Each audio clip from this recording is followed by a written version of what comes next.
Now we have learned about rounding off procedure.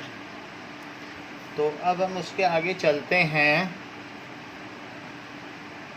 That is example 2.13. Example 2.13 says that each side of a cube is measured to be this. What are the total surface area and total volume? तो किसी cube की एक side हमको दे दी गई है और हमें इसका टोटल सरफेस एरिया निकालना है. So what is one side 7.203 meter. Total surface area का क्या फार्मूला होता है?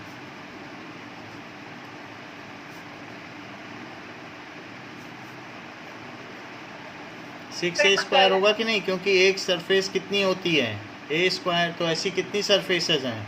6 सरफेस. तो दैट इज 6 इंटू 7.203 का स्क्वायर. इसको अब आप मल्टीप्लाई करो, देखो कितना आता है. 6 तो फार्मूला है, इसमें सिग्निफिकेंट फिगर की कोई कमी नहीं है. तो जो भी डिटरमाइनर सिग्निफिकेंट फिगर का यही है.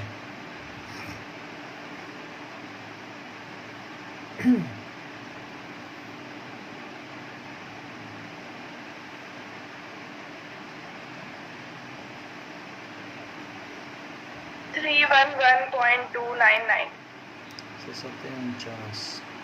311.299. तो इसको कितने सिग्निफिकेंट फिगर हैं? यहाँ 4 हैं.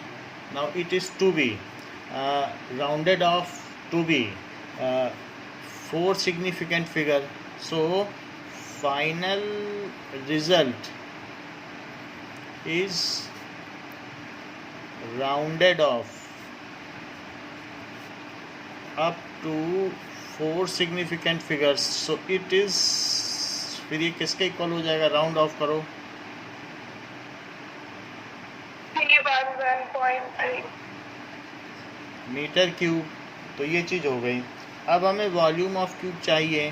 सो volume of cube, meter square होगा. सॉरी, मीटर स्क्वायर हो गया.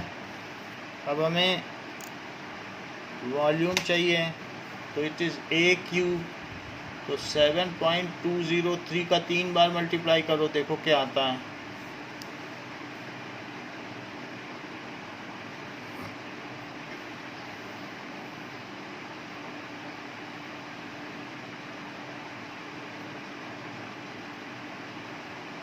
$373.574.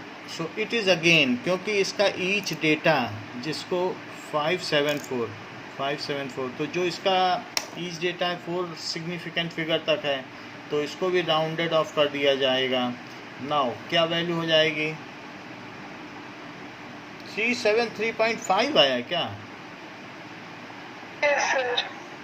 फिर इनके में तो 714 आ रहा है. एक बार और चेक करो.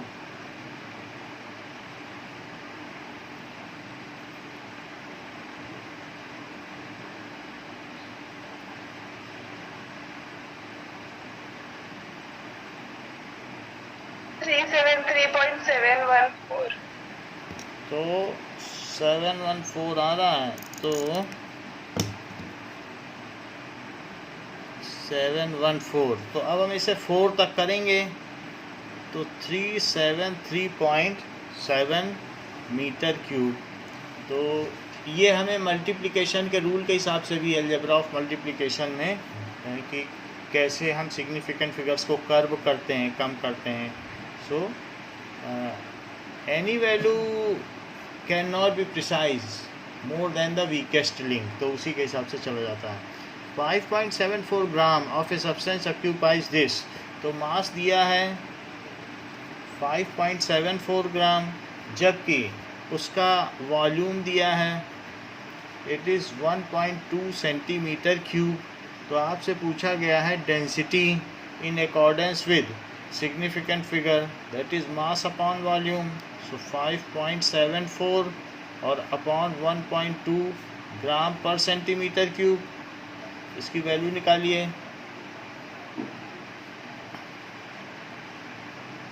4.783. 4.783 को कितने सिग्निफिकेंट फिगर तक रखा जाएगा? 2. क्योंकि जो वीकेस्ट डेटा है, जो लीस्ट प्रिसाइज डेटा है, वो 2 सिग्निफिकेंट फिगर तक है, तो इसलिए इसका कितना वैल्यू हो जाएगा? ठीक है, rules for determining the uncertainties in results of arithmetic calculation. अब हम नेक्स्ट पॉइंट पर आते हैं, rules for determining the uncertainties uncertainty in result of arithmetic calculation।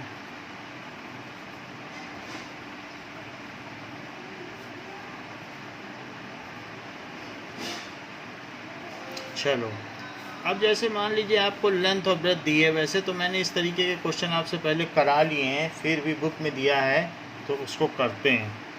कहा गया है कि लेंथ कितनी है? 16.2 प्लस माइनस 0.1 सेंटीमीटर, और ब्रेथ कितनी है? 10.1 प्लस माइनस 0.1 सेंटीमीटर। इसको मीटर स्केल से नापा गया है, तो इसलिए mm में इसका लीस्ट काउंट एरर आया है। अब देखो, तो हमें लेंथ और ब्रेथ दे दी गई है, तो हमको चाहिए एरिया। फाइंड एरिया, तो L और B है, तो एरिया क्या होता है? क्या L इंटू बी होता है?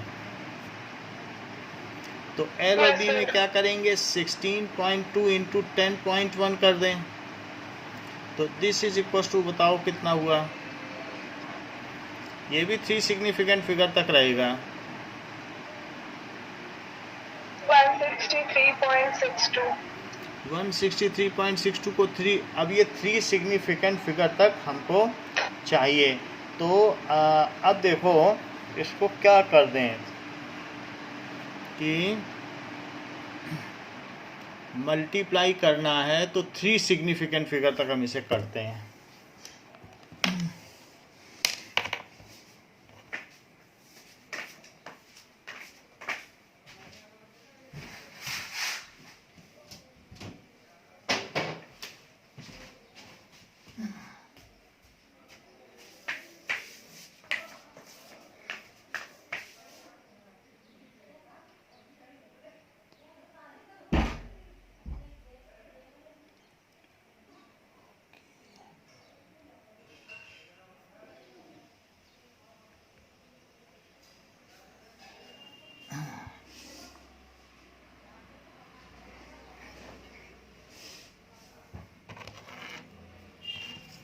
नाउ तो इसको राउंड ऑफ कर लिया जाए 3 सिग्निफिकेंट फिगर तक।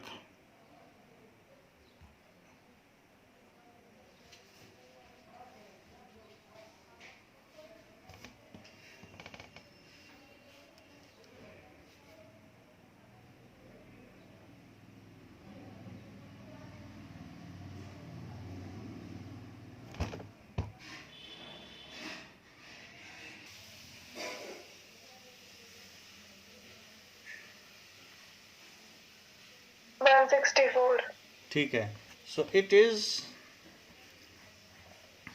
164 सेंटीमीटर स्क्वायर। अब हम जानते हैं कि प्रोडक्ट में रिलेटिव इधर ली जाती है, so delta A by A it is equals to delta L by L और plus delta B by B. ये तो हमें मालूम है ना, प्रोडक्ट में ऐसे लिया जाता है। तो डेल्टा ए क्या होगा? Delta L by L plus delta B by B, और ए यहाँ आ जाएगा। जो यहाँ नीचे की चीज़ है वो दूसरी तरफ ऊपर चली गई, तो इट इज़ 0.1 अपॉन 16.2 और ये है 0.1 अपॉन 10.1, और प्रोडक्ट में क्या आ जाएगा? इट इज़ 164, ऐसा आ जाएगा। तो अब ये हमारा डेल्टा है। यहाँ तक एग्री करती हो? ये समझ में आ गया? मल्टीप्लाई में होता है। अब ये 0.1 है, तो कुछ ज़्यादा तो इसमें नहीं किया जा सकता। डेसिमल डेसिमल हटा दो और इससे जो भी आंसर आ रहा है उसकी वैल्यू निकालो, और बल्कि इसे 163.6 तक लिखो। बाद में हम इसे कर्व कर देंगे अपनी एक्यूरेसी तक, एक डिजिट ज़्यादा लेना ठीक रहता है। 163.6 बाकी 3 तक ले आएंगे। तो in intermediate step the number of significant figure should be one more than the stipulated significant figure, जिससे बाद में हम उसे कर लें तो एरर ज़्यादा ग्रो ना करे। बोलो इससे कितना आएगा 1/162 से?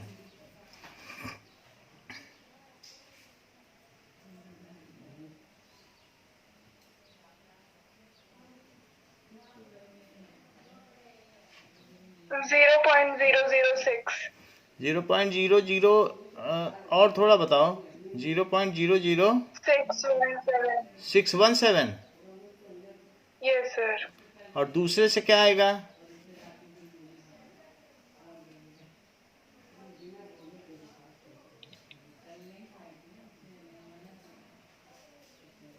0.00990. 990। अब इसमें मल्टीप्लाई कर दो 163.6 का, तो कितना आ जाएगा? पहले तो ऐड करो, तो 0.006 है, 0.009 है, तो 9 6 15 1 मतलब ये आया 0 0 तो नहीं आया, 7 190, फिर 9 6 15 16 से लगी 1, ये वैल्यू आ गई 0.016। यही आई आपकी वैल्यू। Yes, sir. अब इसमें मल्टीप्लाई करो, 2.6290. 290, लेकिन जो एरर ली जाती है वो 1 डिजिट तक ली जाती है, तो अब इसकी राउंडिंग ऑफ करो।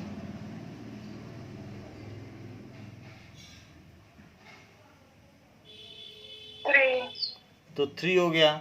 सो ये जो एरर है वो 3 सेंटीमीटर स्क्वायर की है, क्योंकि ये डेल्टा ए है। ये जो चीज़ आई ये क्या है? यही तो डेल्टा ए है। तो ए प्लस माइनस डेल्टा ए क्या हो गया? 164 पहले आ गया था और प्लस माइनस 3 सेंटीमीटर स्क्वायर। अब बुक में देखो आंसर यही है लास्ट में। Yes, sir. समझ में आ गई बात? मेथड बुक का अलग होगा, वो परसेंटेज में निकाला है, बट ये हम लोग ऐसे करते रहे तो ऐसे ही करेंगे। यही तो तरीका पहले भी अपनाया है। ठीक है। Yes, sir.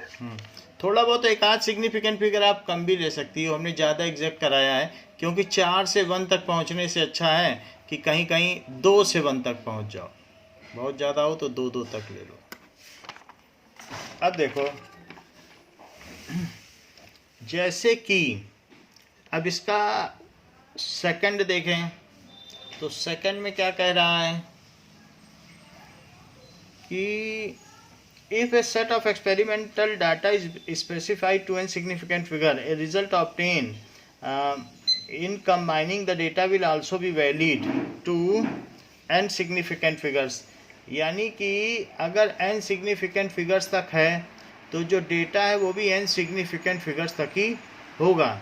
जैसे if a set of experimental data is specified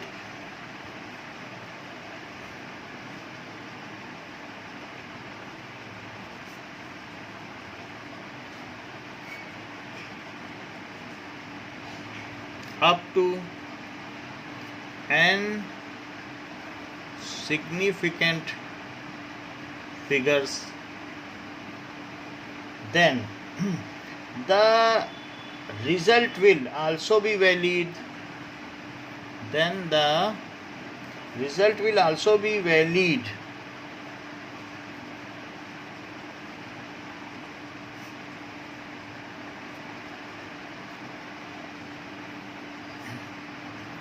up to n significant figures।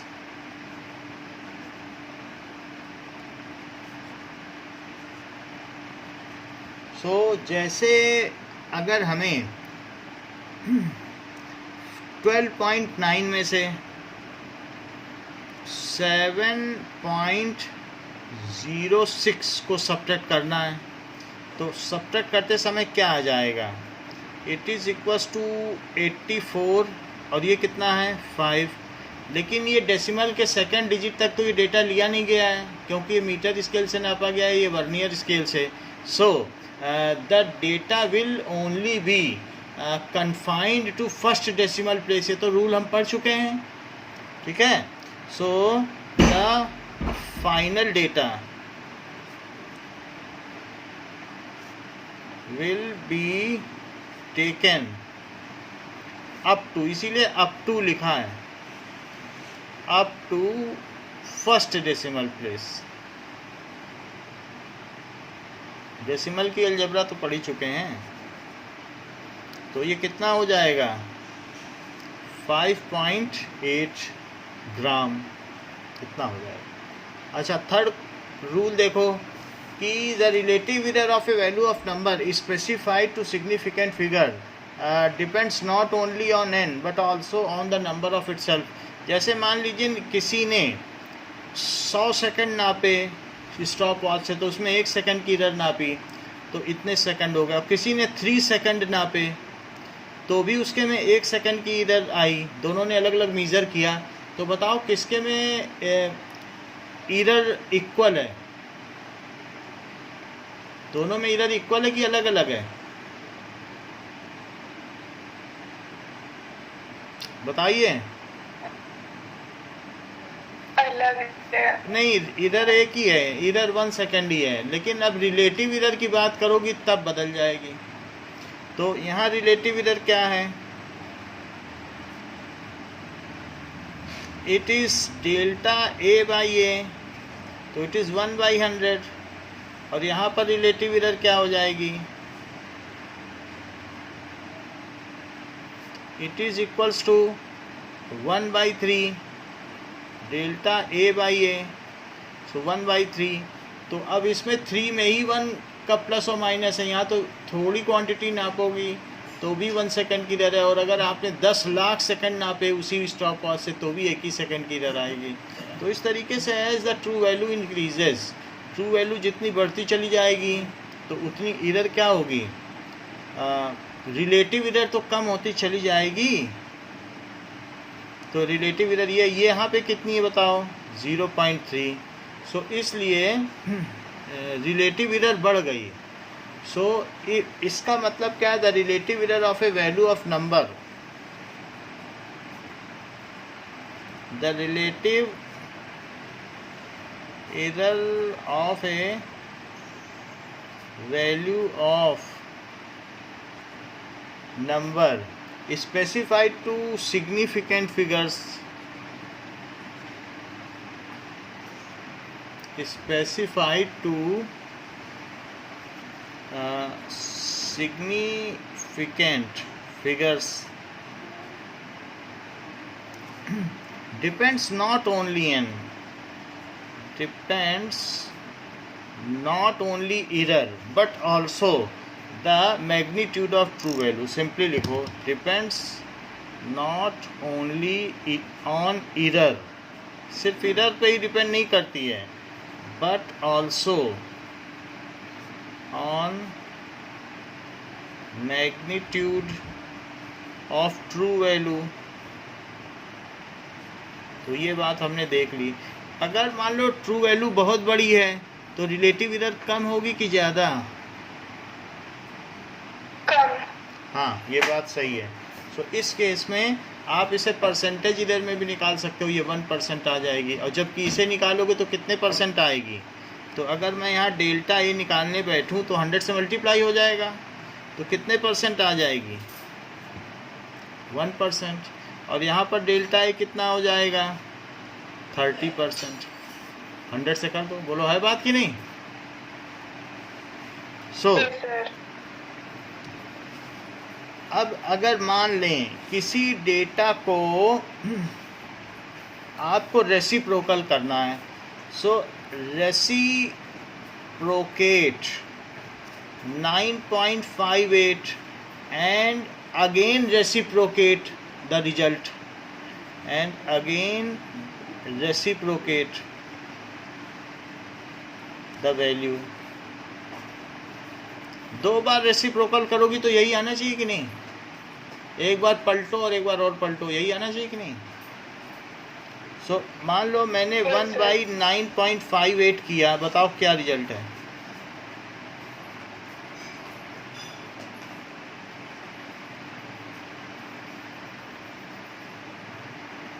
$0.104. 0.104. और भी कुछ आया है? 384. चलो इतना ही लिखो, क्योंकि 384 है। आप सोचो कि हम 3 तक ही लेंगे, हम जितने हैं उतने ही लेंगे, तो कितना आ गया अप्रॉक्सीमेट करने के बाद? 0.104. अब इसका फिर से रेसिप्रोकल करो, फिर से करो तो बताओ।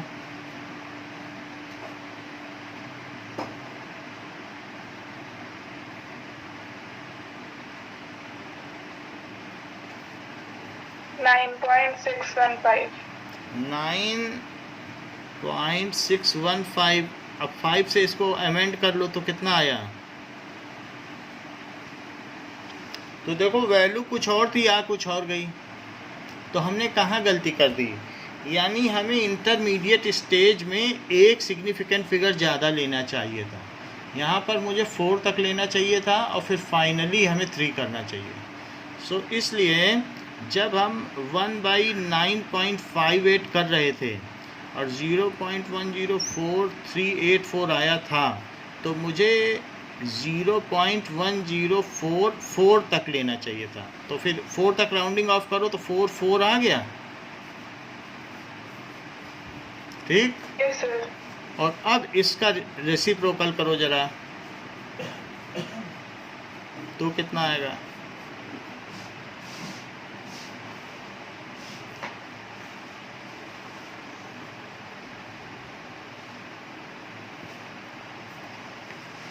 $9.578. 9.5785. चलिए अब हम इसे 3 तक राउंड ऑफ कर लें तो 9.58 आ गया। वही चीज़ आई कि नहीं? Yes, sir. तो इंटरमीडिएट स्टेज में आपको एक ज़्यादा लेना चाहिए। Intermediate result in a multi step computation. So intermediate result in multi step computation should be calculated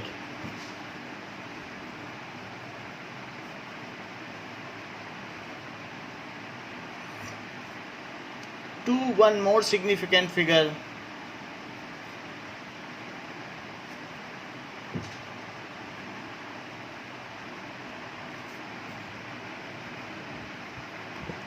In every measurement,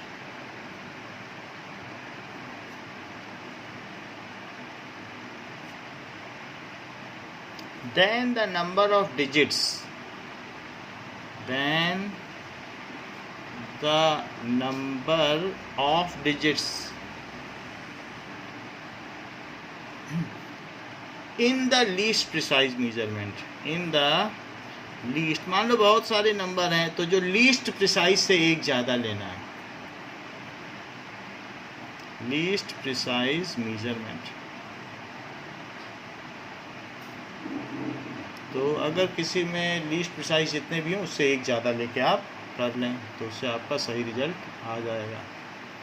अब देखें डायमेंशंस ऑफ फिजिकल क्वांटिटीज़।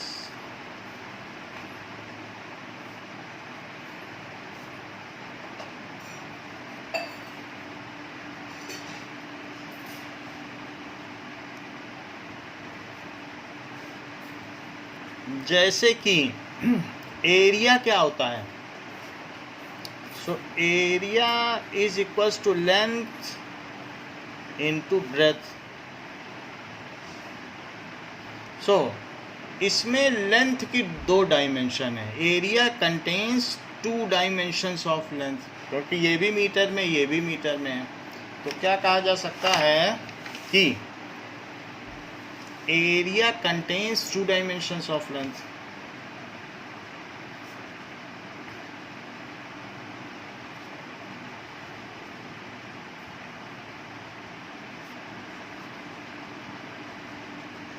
जैसे कि डायमेंशन ऑफ मास है, उसको हम m से डिनोट करते हैं, इसको स्क्वायर ब्रैकेट में रखेंगे, और डायमेंशन ऑफ लेंथ को हम किससे डिनोट करते हैं, L से डिनोट करते हैं, और डायमेंशन ऑफ टाइम को किससे डिनोट करते हैं,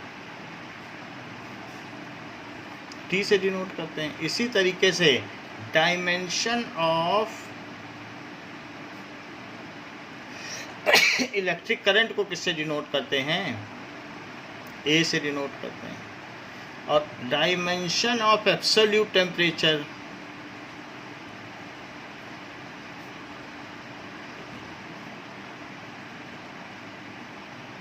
को हम K से डिनोट करते हैं। क्यों? क्योंकि यहाँ T ऑक्युपाइड हो गया टाइम। तो ऐसे ही dimension of amount of substance,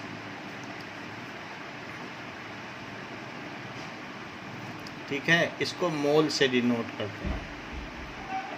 ये है। और बाकी कहीं अगर डायमेंशन है तो उसकी तो CD से डिनोट करते हैं, जो ल्यूमिनस इंटेंसिटी उसकी आएगी नहीं, तो अगर आए इतनी है, इतने में हमारा काम बन जाएगा। अब देखो कि एरिया की डायमेंशन कैसे लिखेंगे। It is equals to L की 2 डायमेंशन है, it contains 2 dimension of length, so area contains 2 dimensions of length। अगर मैं कहूँ कि ये जो हमने बना दी यहाँ पे, इसको कहेंगे dimensional equation.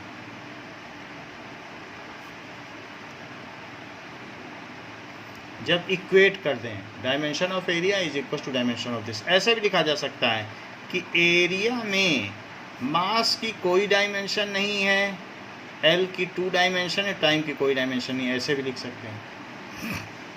Now dimensional formula for area is, अगर मैं ऐसे लिखूं कि डायमेंशनल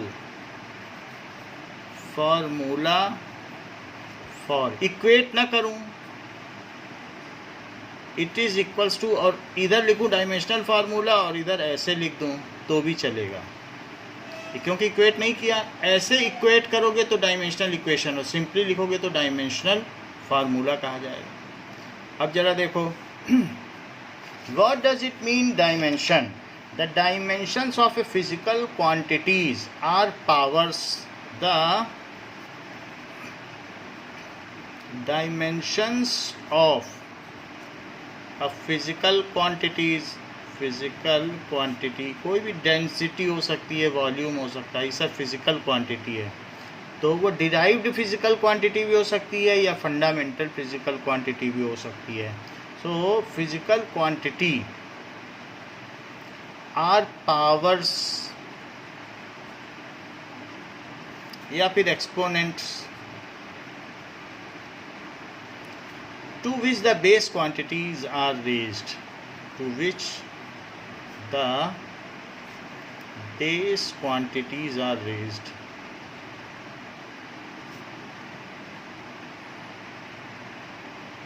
तो to represent that quantity, to represent that quantity, ये चीज़ है। So it is expressed by using square brackets. It is expressed by using square brackets।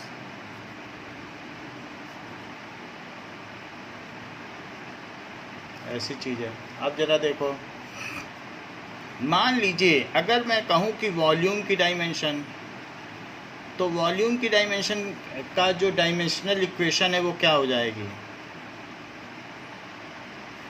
बोलो, agreeing. Yes, sir.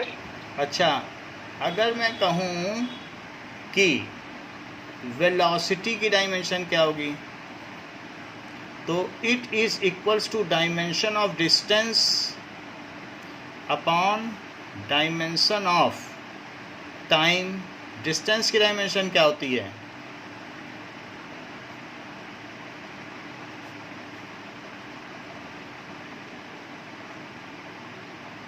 समझ में आ गई बात? Yes, sir. अच्छा, एक्सीलरेशन की डायमेंशन क्या होगी? That is change in velocity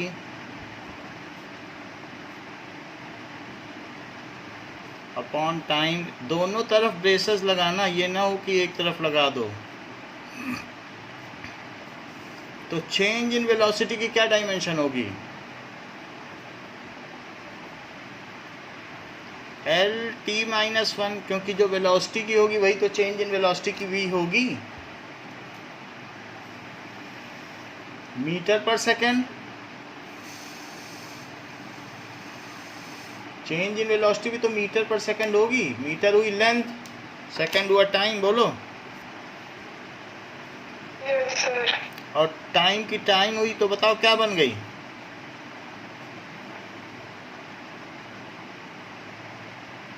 L T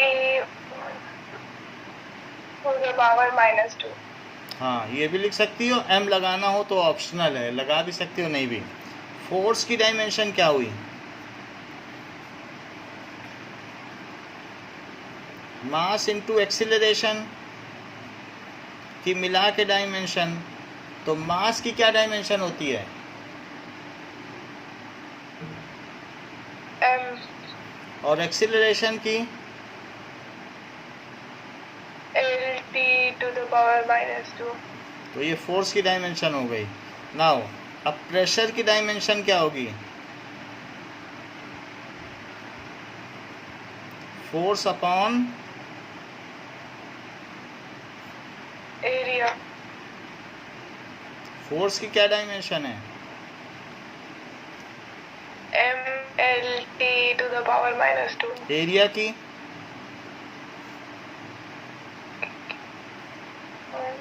L square. तो क्या हो जाएगी?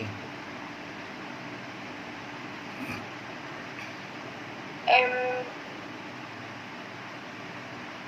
L to the power -1. ये ठीक है। नाउ वर्क डन क्या होता है?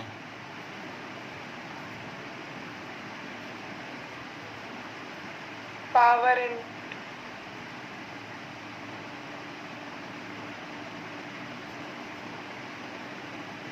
होता है।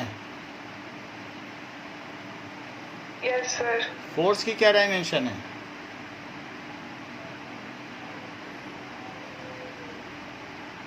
T to the power -. और डिस्प्लेसमेंट की? L तो क्या हो जाएगी? M L square T to the power -2. तो 1 2 3 4 5 6। नाउ पावर की क्या डायमेंशन हो जाएगी? पावर क्या होता है? Work done upon into time taken. Into? Upon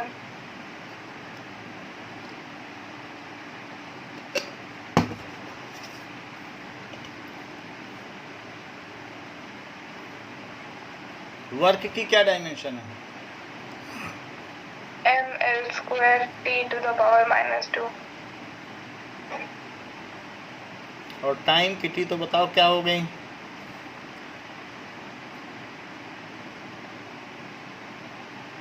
M L square T to the power -3.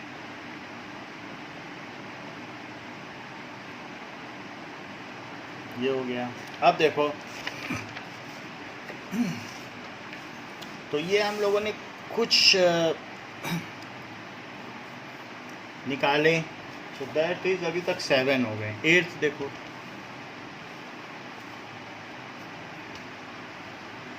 Now current की क्या डायमेंशन होती है? A. और चार्ज का फार्मूला क्या है? Current upon Q by T. बोलो, ठीक ठीक बताओ।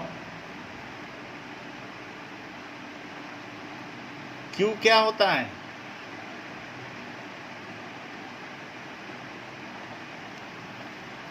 बताइए, 10th में तो पढ़ी है ना Charge इलेक्ट्रिसिटी। हाँ into time. बोलो। Charge into time. Current into time. हाँ, चार्ज होता है करंट इनटू टाइम, क्योंकि I is equal to Q by T, तो Q is equal to I T. तो करंट की क्या डायमेंशन बताइए? A. और ए टी आ जाएगी, ये हो गई, ठीक है। सो ये Q हो गया। नाउ V पोटेंशियल डिफरेंस की बताओ। Current into time. And current into resistance. Resistance की हमें नहीं पता, इसी से बताइए तो बताइए। चार्ज के टर्म्स में बताओ। V is equal to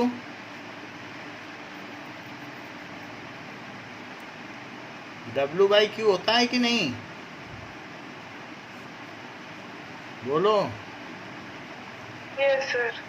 work की क्या है, याद आ रही है कुछ पीछे से? दैट इज, नहीं याद आ रही है तो पीछे बुक में दिए हैं, पेज नंबर 214 खोलो, वहाँ सब डायमेंशंस दिए हैं। वर्क की क्या है? फोर्स इनटू डिस्प्लेसमेंट कर दो। फोर्स की याद है क्या?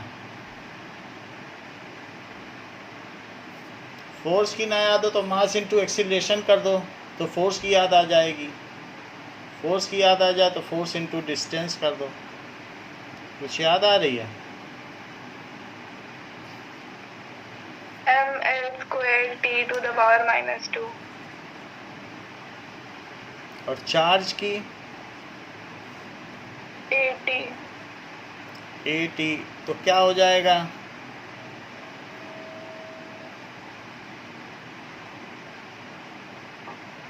AML ए लास्ट में लिखा square जाएगा, एम पहले फिर एल फिर टी फिर बाद में। L square t to the power minus 3 A. चलो, ये तो पोटेंशियल डिफरेंस हो गया। अब मुझे रेजिस्टेंस की बताओ।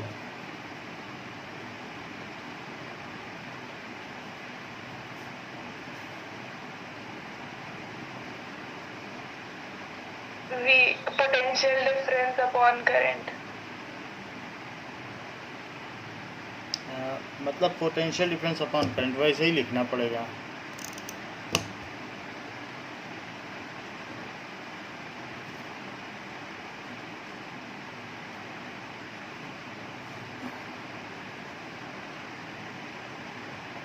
तो पोटेंशियल डिफरेंस की तो ऊपर लिखी ही है,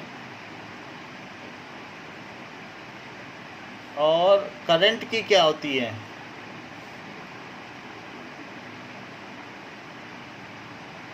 A. ए होती है कि नहीं? ए तो Yes, बताओ sir. क्या क्या हुआ? ml square t to the power minus 3 A to the power minus 2. Resistivity की बताइए।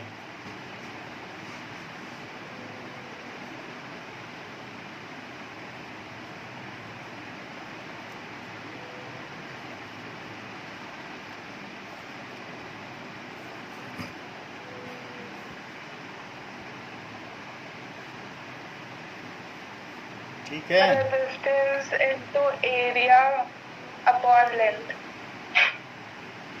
ये होती है। तो अब रजिस्टिविटी का मतलब R A by L. R यानी अगर हम देखें तो ये सिर्फ लेंथ एक्स्ट्रा आ जाएगी, आर की तो यही डायमेंशन ले लो, और ये मीटर स्क्वायर है और ये मीटर, तो क्या हो जाएगी? M L square T to the power minus 3 A to the power minus 2 और एल तो क्या हो जाएगा?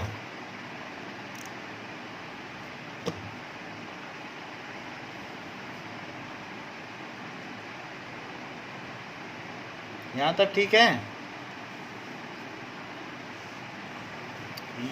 अब सर देखो एल पे तो माइनस की पावर आएगी ना? क्यों आएगी? अरे भाई एल है, एल ये मीटर स्क्वायर है, ये मीटर, तो 1 मीटर ऊपर नहीं है? Yes sir. अच्छा, यूनिवर्सल ग्रेविटेशनल कांस्टेंट,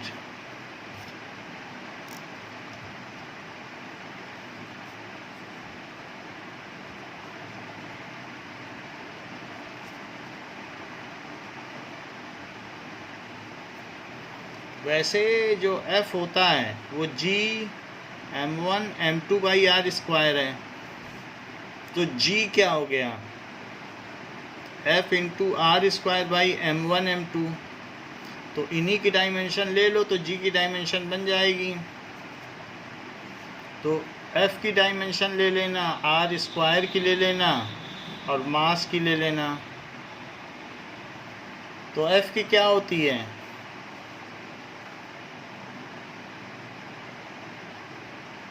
ml हाँ, t to the power -2। R square की क्या होगी? L square.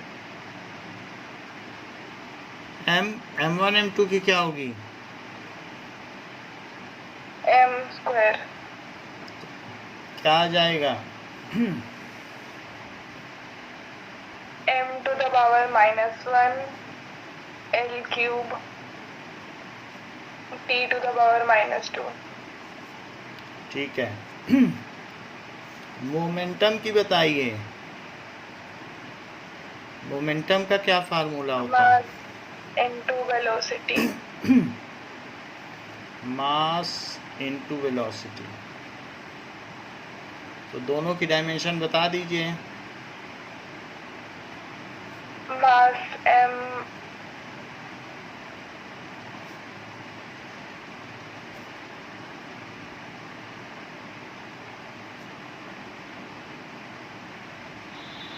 ठीक। Yes sir. काइनेटिक एनर्जी, वैसे तो जितनी भी एनर्जी होगी सबकी एक ही जैसी डायमेंशन होगी, फिर भी निकाल लेते हैं। तो हाफ mv स्क्वायर, हाफ की कोई डायमेंशन तो होती नहीं है, हाफ तो एक न्यूमरल है।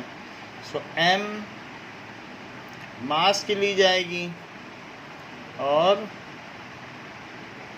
वेलोसिटी की ली जाएगी, तो क्या हो जाएगा?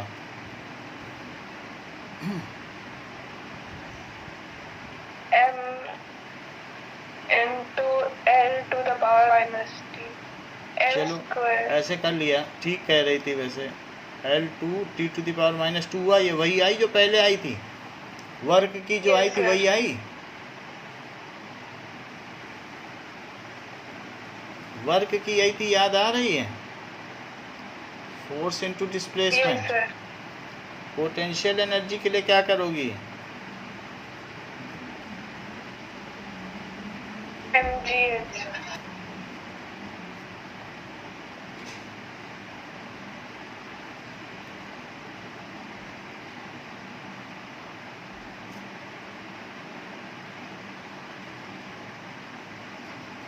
तो m की हो गई और g की क्या हो गई? एक्सेलरेशन की।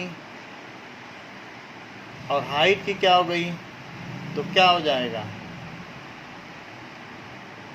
ml square height ml square t to the power -2। ये भी वही आ गई।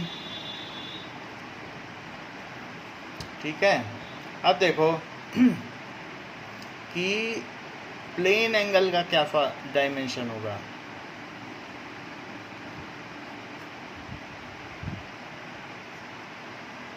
आर्क अपॉन रेडियस, तो आर्क किसमें डिनोट किया जाएगा और रेडियस?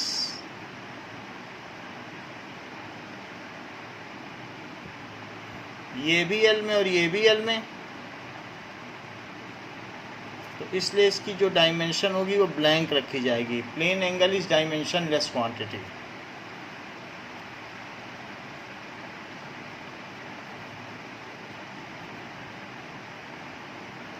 इसकी कोई डायमेंशन नहीं होती। इसी तरीके से सॉलिड एंगल की क्या डायमेंशन होगी? No dimension. क्योंकि सरफेस एरिया और इसी तरीके से नाउ 17th नंबर है सॉलिड एंगल।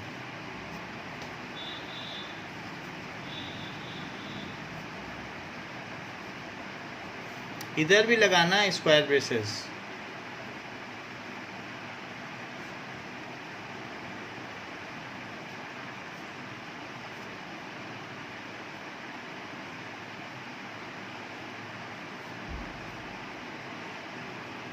इसकी कोई डायमेंशन नहीं होगी। इसी तरीके से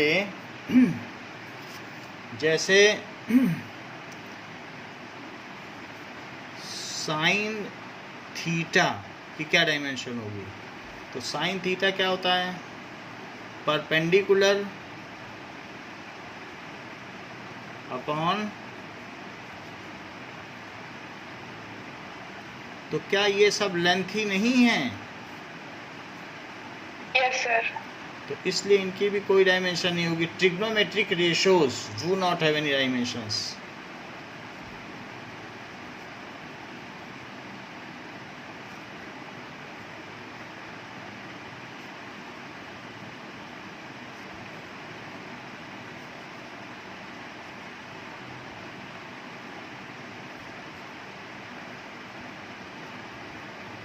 जो एक पैकेट ऑफ एनर्जी होता है फोटोन, उसकी अपनी एक फ्रीक्वेंसी होती है। फ्रीक्वेंसी को क्या कहते हो? न्यू। फ्रीक्वेंसी को क्या कहते हो? न्यू। तो फ्रीक्वेंसी क्या होती है? उसकी क्या डायमेंशन है? नंबर ऑफ ऑसिलेशंस पर सेकंड, यही होती है फ्रीक्वेंसी की? नहीं, बोलो कि यस सर। कितने वो ऑसिलेशंस कर रहा है एक सेकंड में। अगर 10 कर रहा है तो 10 हर्ट्ज हो जाएगी अपॉन टाइम। तो नंबर ऑफ ऑसिलेशन की कोई डायमेंशन बनेगी क्या? मान लो 100 ऑसिलेशन कर रहा है, नंबर की तो कोई डायमेंशन नहीं होती है। और टाइम की तो t टू द पावर -1 हुई। टाइम पीरियड की क्या डायमेंशन हुई? यानी एक ऑसिलेशन में लगा समय, time to complete one oscillation.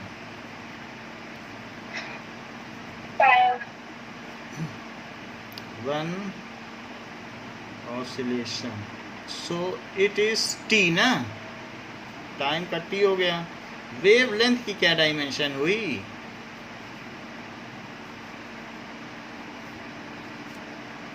बोलो। L। हाँ, वेव लेंथ की L हो गई। इम्पल्स क्या होता है? 9th में पढ़ा है, बोलो।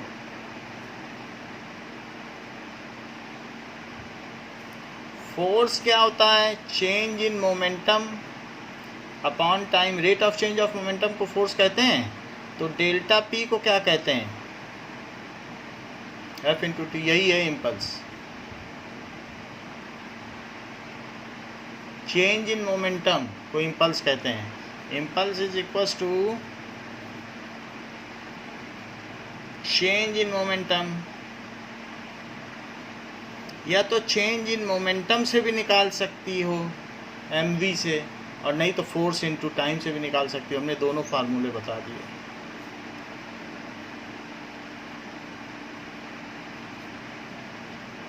फोर्स की क्या होगी? mlt to the power -2। ठीक है।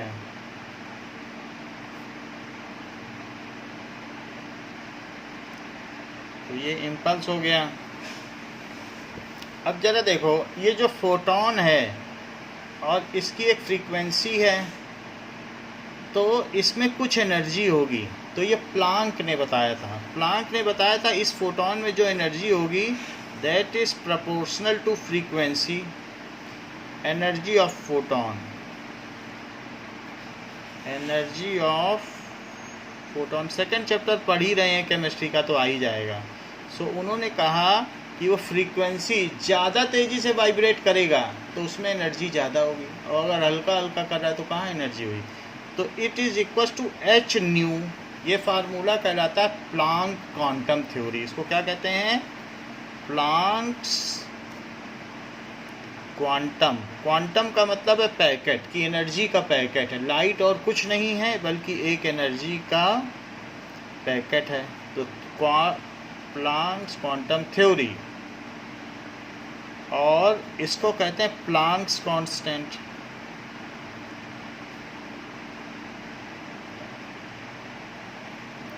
ठीक है, तो इसकी value 6.634 into 10 to the power -34 होती है। हमें प्लांक कांस्टेंट की डायमेंशन चाहिए। तो प्लांक कांस्टेंट की डायमेंशन क्या हुई?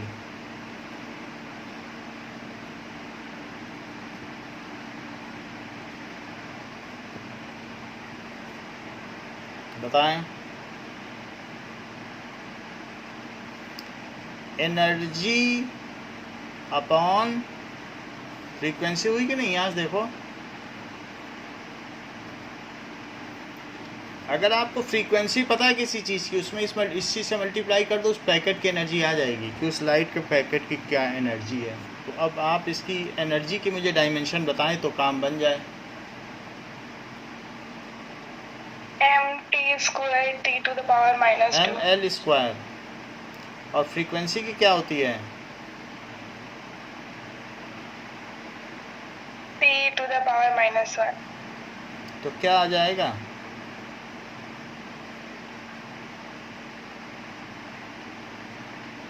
mL² t to the power -1। ये हो गया।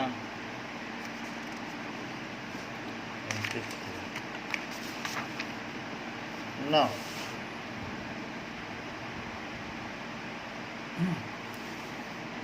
next is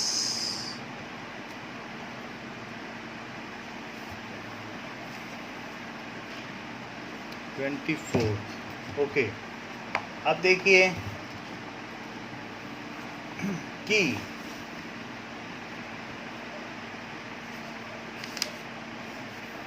रिलेटिव डेंसिटी की क्या होगी?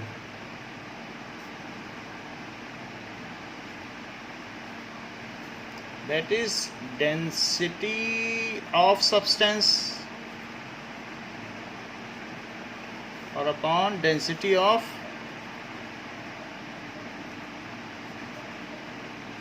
वाटर। जबकि इन दोनों में सभी डेंसिटी ही हैं, तो डेंसिटी कट जाएगी। और इसकी कोई यूनिट होती है क्या डेंसिटी की? बताइए। नो सर, इसकी कोई यूनिट नहीं होती है। अब एंगुलर वेलोसिटी मुझे लगता है सब कवर कर दिया। एक दो और देख लें, फिर सारे ही हमने तो कर दिए हैं।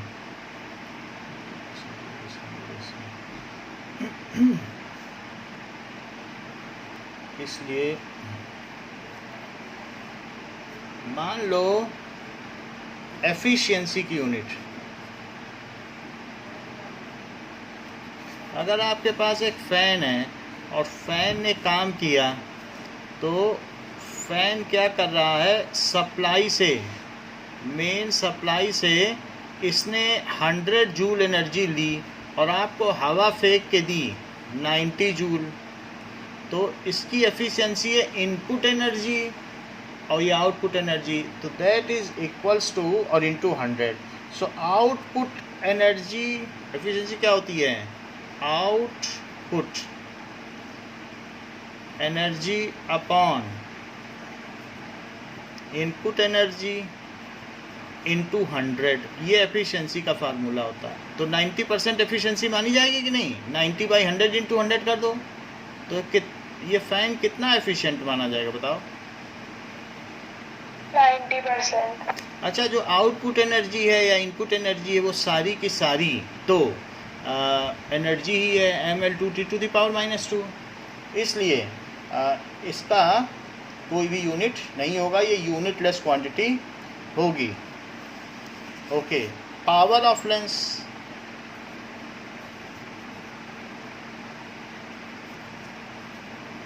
क्या होता है? 1 फोकल लेंथ। तो क्या बन जाएगा इसका? 10 to the power -1। L⁻⁻1 हो जाएगा। ठीक है, नाउ इतनी ठीक है। रिफ्रैक्टिव इंडेक्स क्या होता है?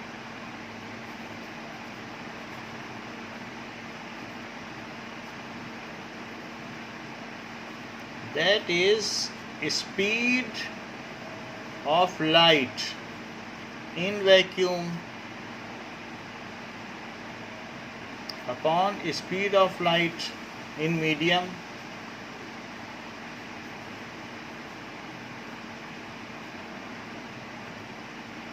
तो इसकी क्या यूनिट मतलब डायमेंशन होगी? डायमेंशनलेस।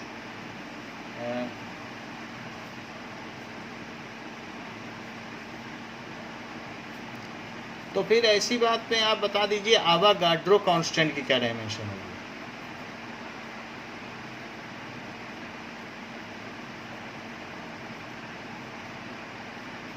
बोलो।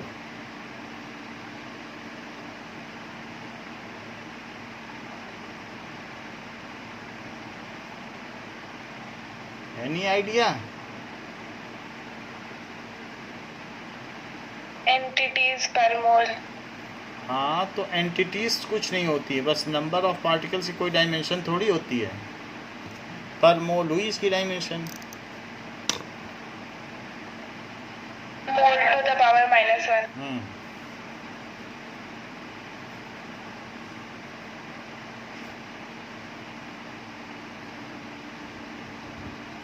ये चीज हो जाएगी।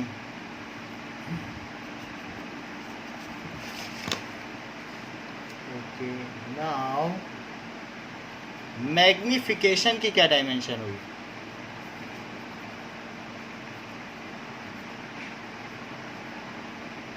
दैट इज HI/HO होता है।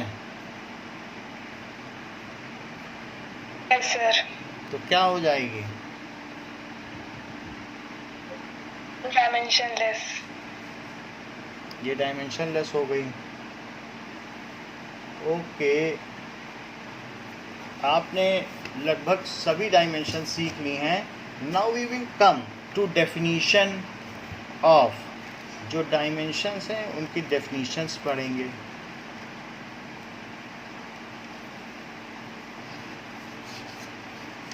सो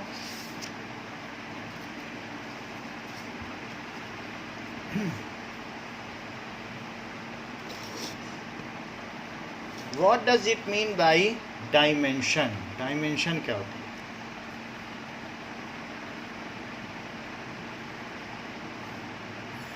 That is the representation of fundamental unit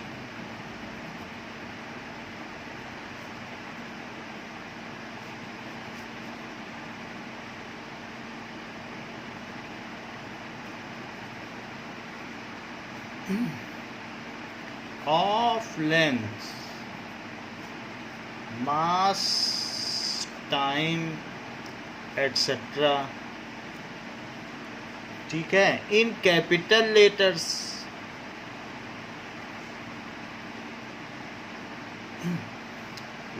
ठीक है, enclosed in brackets, square brackets,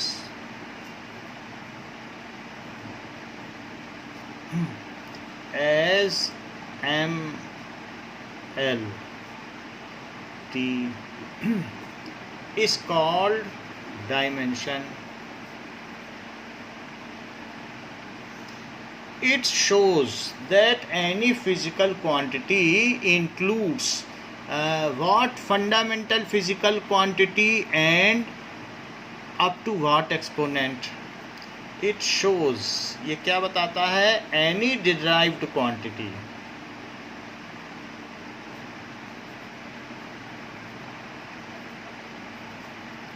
contains what fundamental physical quantity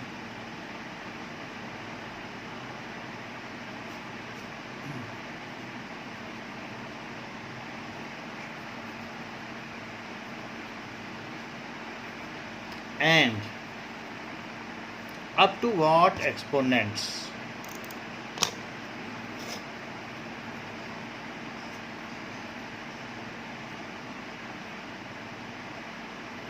For example, density contains one dimension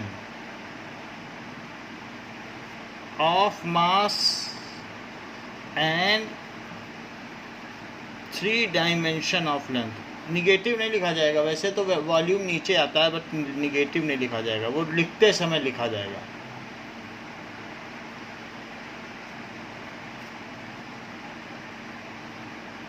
तो ये बात हो गई डायमेंशन. अब देखो एंड लेंथ लिखा जाएगा निगेटिव, माइनस लिखो, -3 डायमेंशन. ठीक है. अब जरा देखें डायमेंशनल फार्मूला क्या होता है.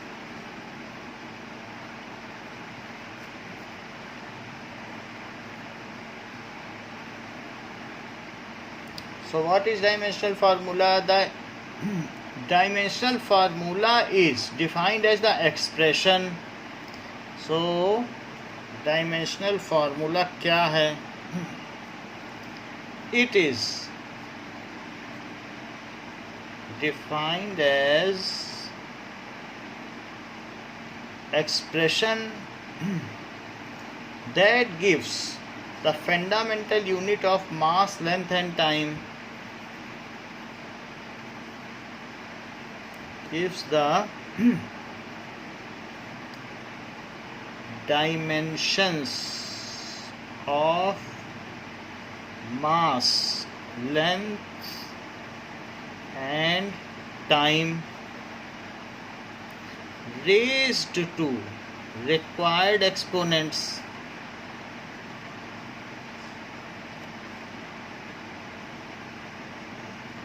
to get the dimension of derived physical quantity. To get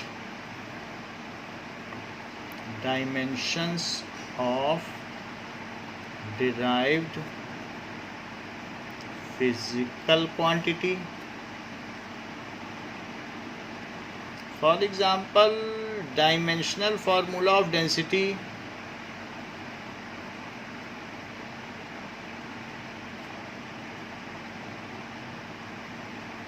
is, इधर ब्रेसेस न लगाना जब फार्मूला लिखना. सो इट इज ml-3 ऐसे लिखना. ये डायमेंशनल फार्मूला है. डायमेंशनल इक्वेशन क्या होती है?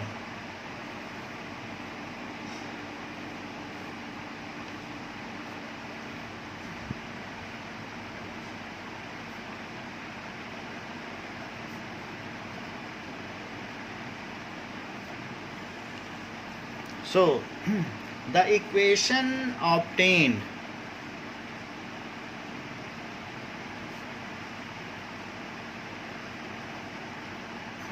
by equating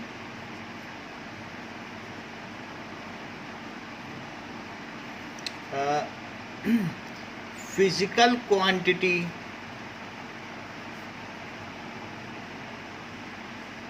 enclosed in square braces, square brackets, to its dimensional formula.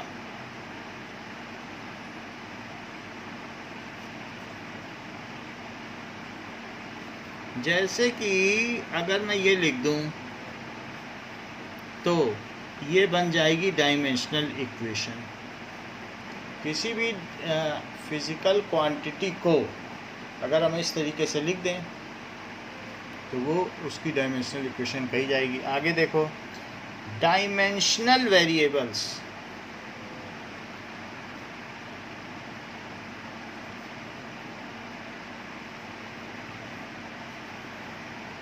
So dimensional variables का मतलब कि those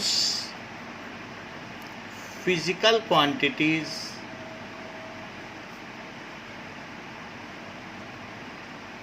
which changes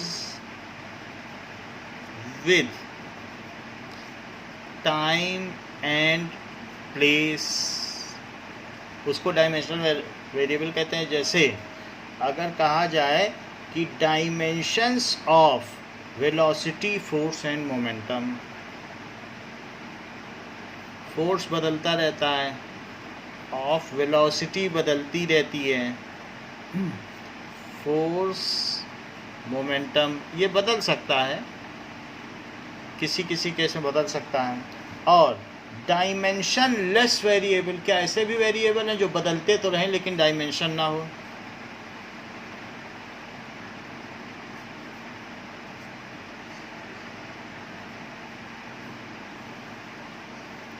dimension less variable, yes, those variables, those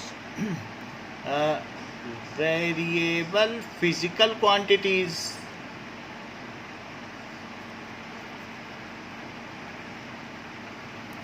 which have no dimension,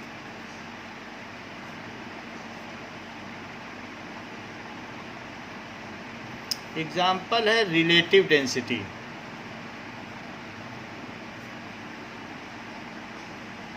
बदलती रहती है सबके हिसाब से, लेकिन इसका कोई डायमेंशन नहीं होता। Dimensional constant and dimensionless constant,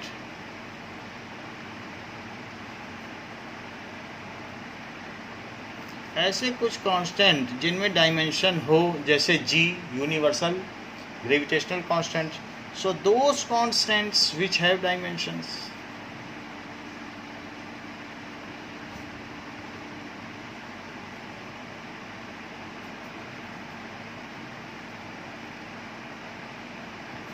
example universal gravitational constant, Planck's constant.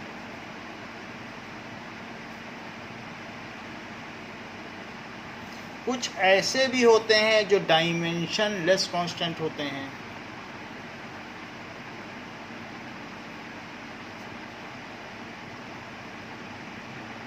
So those constants which are dimensionless,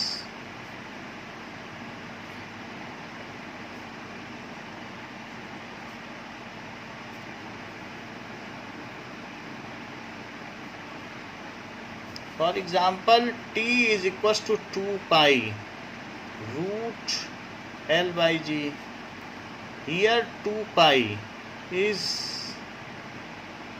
dimension less constant. D is equals to 2R. So here 2 is dimensionless constant. 2 की तो कोई dimension नहीं होगी। तो इस तरीके से circumference is equals to pi d, 2 pi r होता है, d लिखो या 2r लिखो, एक ही बात है। So pi is dimension less constant, इस तरीके से होगा। सो इस क्लास के लिए इतना ही, इसके आगे नेक्स्ट क्लास में देखेंगे। Thank you. इतना ही आगे